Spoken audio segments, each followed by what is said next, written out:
Okay, pag-usapan natin ang isa sa pinaka-epic at marahil pinakamalungkot na kwento ng pagbagsak. Ito ay tungkol kay Hillel, isang nilalang na gawa sa purong liwanag, na ang kwento ay naging, well, isang malaking babala para sa lahat.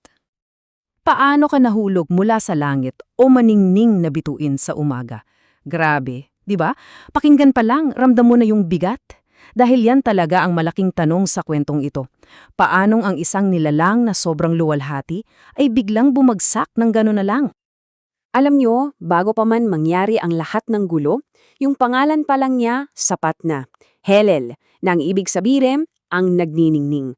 O sa Latin, Lucifer, ang tagapagdala ng liwanag. Sobrang ironic, no? Kung iisipin mo kung ano ang naging kapalaran niya. So, para maintindihan natin yung pagbagsak, kailangan muna nating makita kung gaano siya kataas. Sino ba talaga itong si Hillel noong una? Ano ba yung pwesto niya sa hierarchy ng langit? Okay, isipin niyo to hindi lang siya basta-bastang anghel. Siya yung pinahirang tagapagtanggol na kerubin. Parang siya yung top security at top official all-in-one. Siya pa yung worship leader ng buong kalangitan at hawak niya yung perpektong tatak. Ibig sabihin, may direktang otoridad siya mula sa itaas. Basically, wala nang mas lalapit pa sa trono kaysa sa kanya. At hindi lang yun, ang description pa sa kanya, nakakalakad siya sa gitna ng mga nagliliyab na bato. Sabi sa ating source, yung mga batong yan ay simbolo mismo ng banal na batas at katotohanan.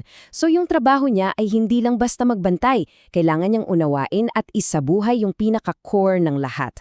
Yun yung level ng access at pribilehyo niya. Ito, isang napaka-interesante na detalye. Yung punong pare sa lupa, di ba may 12 hiyas sa dibdib niya? Kompleto, para sa 12 tribo. Pero si Hillel, siyam lang daw.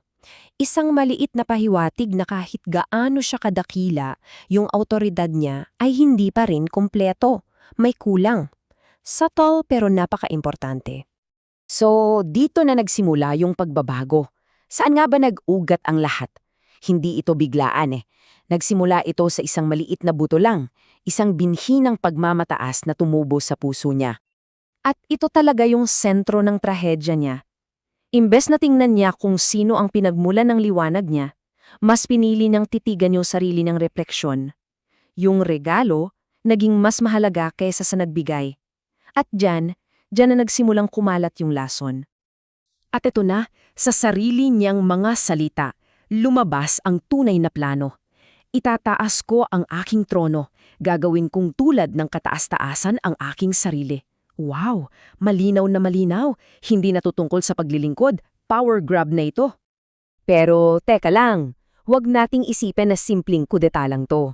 Ang ginawa ni Hillel ay mas malalim. Ito ay isang sopistikadong pag-atake sa mismong ideya, sa mismong karakter ng Diyos. Isang information warfare, kumbaga. At heto yung naging strategy niya. Alam niya na para pabagsakin ang isang gobyerno, kailangan mo sirain ang pundasyon nito. Ano ba yung pundasyon ng pamamahala sa langit? Ang batas ng pag-ibig. Kaya kung mapapatunayan niyang mali o mapang-api ang batas na to, mababagsak ang lahat. Dito na naglaban yung dalawang pananaw. Sa panig ng Diyos, ang batas ng pag-ibig ay kalayaan. Pero sa propaganda ni Hillel, ang parehong batas na yon ay isang kadena, isang tool ng paniniil. Kaya yung tunay na giyera sa langit, hindi sa sandata, kundi sa mga ideya. At ito yung mga binitawan niyang argumento. Napakatuso. Una, sinabi niya na imposible raw sundin ang mga batas.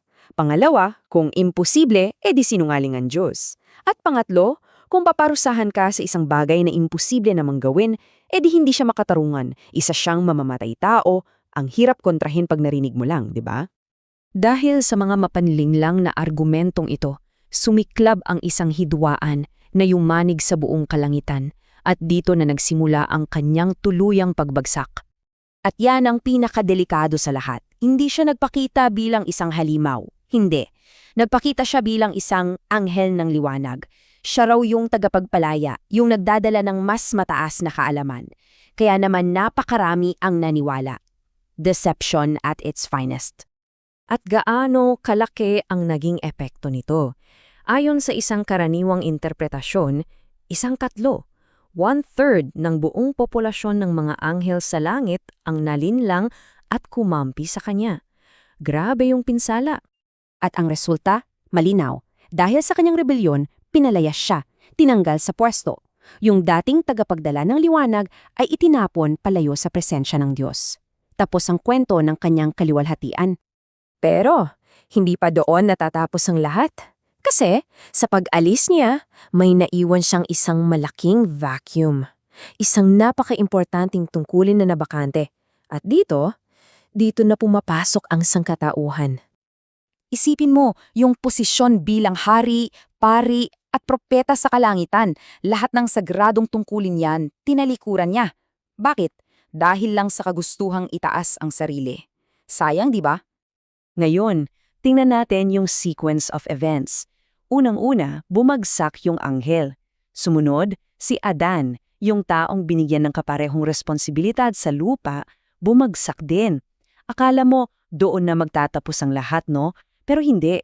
Yung iniwan nilang dakilang tungkulin ay inalok ulit, pero this time sa buong sangkatauhan na.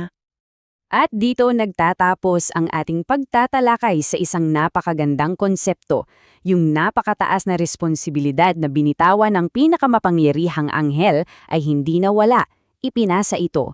At ngayon, ayon sa ating source, ipinagkakatiwala ito sa atin, sa sangkatauhan, para maging isang maharlikang pagkapari. Kaya iiwan ko kayo sa tanong na ito. Ano kaya ang ibig sabihin ng pagtanggap sa isang tungkulin na mismong isang maladiyos na nilalang ay tinalikuran? Kung siya na puno ng karunungan at kagandahan ay nabigo dahil sa pagmamataas, ano ang kailangan natin para magtagumpay kung saan siya nagkamali? Isang bagay na malalim na dapat pagnilayan.